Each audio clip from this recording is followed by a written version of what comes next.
Good afternoon. I am Mallence, and I come from the richest country in the world. It is located in the richest continent in the world. My country is called Sierra Leone. On the surface, we are blessed with infinite beauty and abundance of flora and fauna, producing the most exquisite harvest of coffee, cocoa, fruits, vegetables. You name it, we've got it.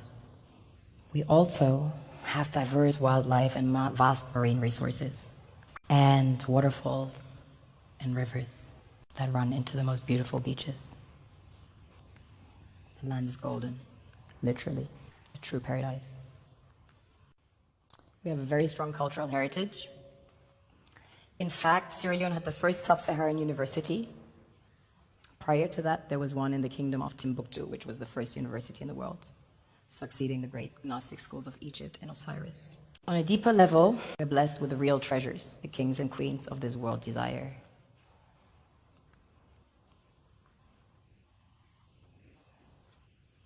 This was the largest alluvial diamond ever found. It weighs almost 1,000 carats, 969 to be precise. This beauty was found by an old lady in her backyard about 2 years ago, 125 carats. Some people mine gold in their backyards. That's quite common. Besides gold and diamonds, we have about 20 precious minerals that have been discovered as of today. We recently started extracting huge petroleum reserves that have been discovered. We have platinum, ilmenite to make titanium, rutile to coat jets, iron ore, the largest iron ore deposits in Africa, the third largest in the world. Tantalite, also known as coltan, used in your mobile phones and computers. Bauxite for aluminum production. Zinc, chrome ore, copper, coal, phosphates, potassium, salt, lead, granite, asbestos. Nickel, zircon. Furthermore, we have exquisite timber like mahogany, antique. And we have the most beautiful stamps in the world. Of course, the West needs Africa's resources most desperately to power airplanes, cell phones, computers, and engines. And the gold and diamonds, of course, a status symbol to determine their powers by their core and to give value to their currencies. One thing that keeps me puzzled, despite having studied finance and economics at the world's best universities, the following question remains unanswered. Why is it that 5,000 units of our currency is worth 1 unit of your currency, where we are the ones with the actual gold reserves? It's quite evident that the aid is in fact not coming from the West to Africa, but from Africa to the Western world. The Western world depends on Africa in every possible way, since alternative resources are scarce out here.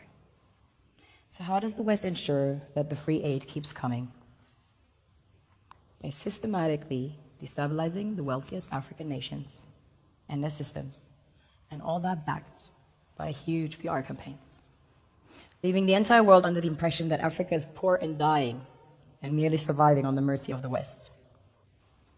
Well done, Oxfam, UNICEF, Red Cross, Life Aid, and all the other organizations that continuously run multi-million-dollar advertisement campaigns depicting charity porn to sustain that image of Africa globally.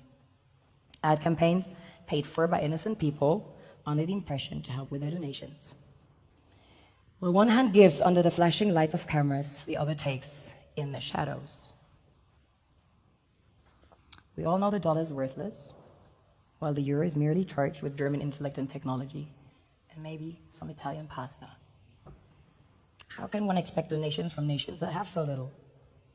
It's super sweet of you to come with your colored paper in exchange for our gold and diamonds.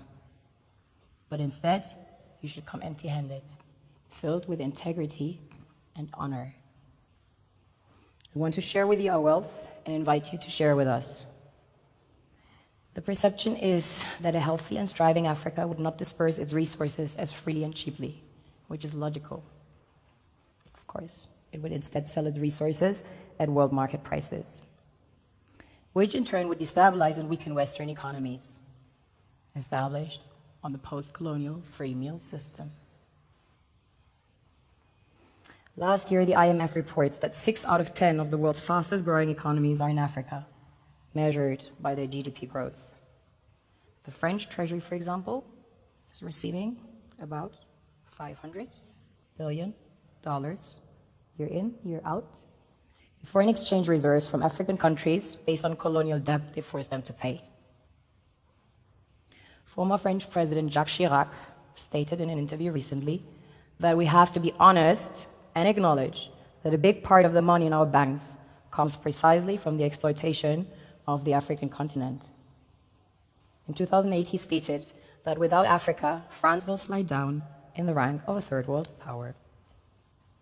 This is what happens in the human world, the world we have created.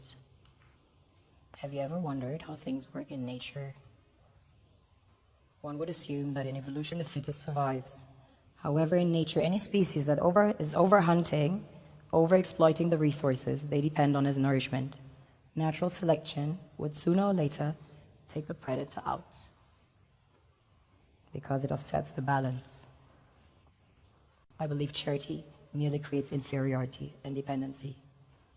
I want to serve as a bridge between two worlds I call home, to facilitate a fair exchange between two contrasting worlds that become powerful once balance is reinstalled. It's not about charity, it's about charity. Thank you for listening.